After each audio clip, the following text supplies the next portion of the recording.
इसको कायदे से पागल खाने में हाथ पैर लोहे के मजबूत जंजीर से बांध कर रखना चाहिए। कुछ भी कर सकता है, कुछ भी बोल सकता है, ये जेल नहीं, ये पागल खाने के लायक है ये बाबा। 302 लगाना चाहिए इस पगलेट बाबा पर, इसको जेल में डालना चाहिए।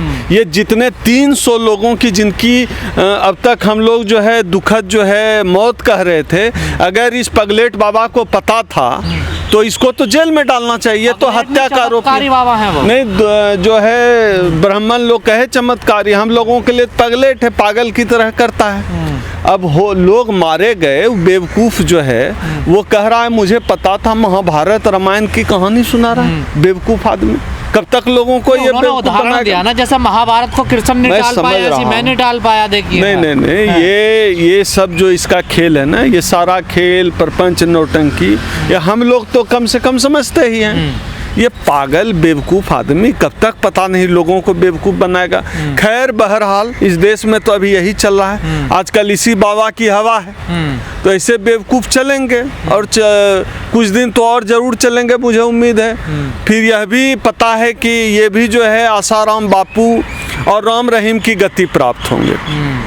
और अगर सच ये आदमी कह रहा है कि हम सच बोल रहे हैं तो इसके ऊपर 302 का मुकदमा चलना चाहिए। और पहले से पता था तो भी होने दिया, तब तो इनके ऊपर जो है षड्यंत्र भी का भी मुकदमा चलना चाहिए। कुल मिला के यह बाबा अगर इसको पता था कि ऐसी दुर्घटना होने वाली है, 300 लोग मारे जाएंगे, तो इसके ऊपर हत्या का मामला चले, हत्या के षड्यंत्र का मामला चले। अमित शाह जी कहाँ हैं? तो फिर ऐसे दिल्ली पुलिस कहाँ है? गिरफ्तार करे, पता करे, इसको 3rd डिग्री दे के पूछे इस पगलेट बाबा से कि तुमको पता था तो बताए क्यों नहीं। तो जब ऐसे चमत्कारी बाबा हैं तो फिर इनका फायदा क्या? जब इनको पता तो बताए क्यों नहीं? वही ये क्या इतना बड़ा हादसा होने दिया बाबा ने। ये क्या है ना कि लोग सवाल उठाने लगे ना, लोग सवाल पूछने लगे। अब इनको पता है कि ज़माना थोड़ा बदल गया है, ज़माना सोशल मीडिया का है। अब आम आदमी भी क्वेश्चन करता है। ये आम आदमी का प्रश्न है कि इतनी बड़ी दुर्घटना हो गई, तुमको सारी दुनिया की भविष्यवाणी है, पहले से क्यों नहीं बताए? तो ये किसी कोई इंटेलेक्चुअल क्वेश्चन नहीं है, कोई ओम सुधा नहीं पूछ रहा है, ये आम जनता का ये सवाल है। आम जनता पूछना चाहती है, आम जनता जानना चाहती है, तो उन्होंने कह दिया मुझे पता है। अब बरबोलेपन में बोल गए।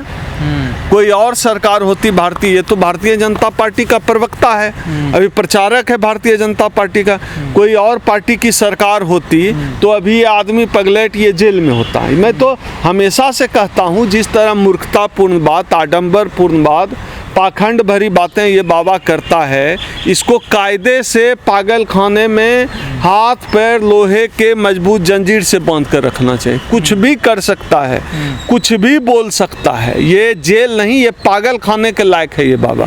इसको पागल खाने में डालना चाहिए। उस व्यक्ति को इतनी भी समझ नहीं है, इतनी भी संवेदनशीलता नहीं है कि 300 लोग मारे गए और तुम कह रहे हो कि मुझे पता था कि लोग मारे जाएंगे, दुर्घटना होगी। कम से कम इतनी संवेदना तो बड़ा से जो बड़ा अपराधी है उसके अंदर भी इतनी संवेदना होनी चाहिए कि इस तरह की घटिया बातें नहीं करनी चाहिए। अब बड़बोलेपन में बोल रहे हैं, क्यों नहीं बोले भला? उनको तो सह है, जिसका ड्राइवर जो है सत्तारूढ़ पार्टी का सांसद जिसका ड्राइवर बन जाए, चपरासी बन के खड़ा रहे हाथ जोड़कर जिस पार्टी के सांसद और मंत्री जिसके सामने, तो वो तो कुछ भी बोल सकता है, बोलने की छूट है। उसके हिसाब से तो देश में हिंदू राष्ट्र है, मनु राष्ट्र है, तो मनु राष्ट्र और हिंदू राष्ट्र में ब्राह्मण तो बोल ही सकता है ना कुछ भी। तो ब्राह्मणों को कौन क्या बोलेगा? ब्राह्मणों को बोलने से रोकने पर तो ब्रह्म हत्या का पाप है। सवाल ये है, जिस देश का प्रधानमंत्री कपड़ों को लेकर जाना जाता हो और उन पर कमेंट्स कसे जाते हो, उस दौर में जब इतना बड़ा हादसा हो जाता है, कफन नहीं मिला, बताइए। प्रधानमंत्री के आप ड्रेसेस देख लीजिए, सोने के तार से मोदी मोदी लिखा रहता है। और जो लोग मारे गए उनकी लाशें जो ले जाई गई ऑटो में भरकर, ट्रैक्टर में भरकर, जैसे बालू और सीमेंट के कट्टे रखे जाते हैं उस तरह से जो है लाशों को भरकर रखा गया।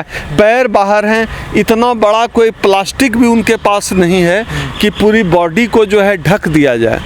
संविधान कहता है, नैतिकता कहती है, मानवता कहती है कि जो मृत व्यक्ति है उसका भी सेल्फ रिस्पेक्ट होता है, उसकी भी डिग्निटी होती है, वह भी सम्मान का अधिकार है।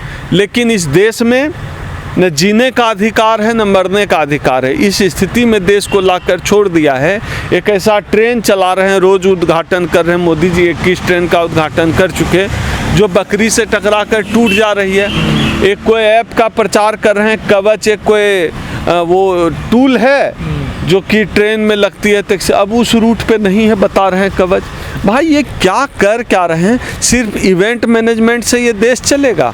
आप जो इवेंट मैनेजमेंट करके जिस तरह से कवच का प्रचार आपने किया, अगर आपने देश में चल रही सारी ट्रेनों में लगा दिया जाता तो उन 300 जाने नहीं जाती। किसी की माँ मर गई, किसी का भाई मर गया, किसी का बाप मर गया।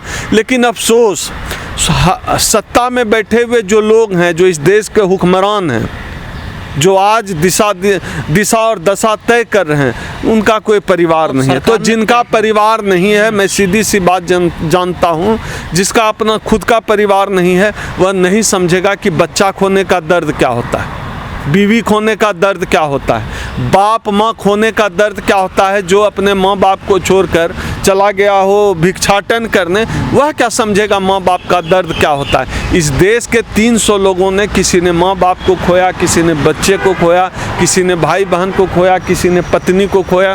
पर ये वो लोग कहाँ समझेंगे जिनकी ना पत्नी है और कोई पत्नी को छोड़कर भाग गया। इस दर्द को वो नहीं समझ पाएंगे। लेकिन क्या लगता है, ये सीबीआई में मामला उलझ कर रह जाएगा या कोई इसकी जिम्मेदारी भी लेगा? इस क्या बात करते हैं? सीबीआई क्या होता है? सीबीआई क्या करेगी भैया मोदी जी की? सीबीआई जांच सीबीआई तो भाई साहब, सीबीआई, ईडी समेत ये तमाम जितनी भी जांच एजेंसियां हैं, उनका काम सिर्फ मोदी जी के इशारे पर जो उनके राजनीतिक और सामाजिक प्रतिद्वंदी हैं, जो उनको वोट का नुकसान कर देते हैं, उनकी जांच करना है। ये इन मामलों की जांच क्या, कोई फाइल नहीं, फाइल भी खुलेगा कि मौखिक चलेगा मामला, सीबीआई जिम्मेदारी लेगा इस हाथ से? क्यों जिम्मेदारी लेगा?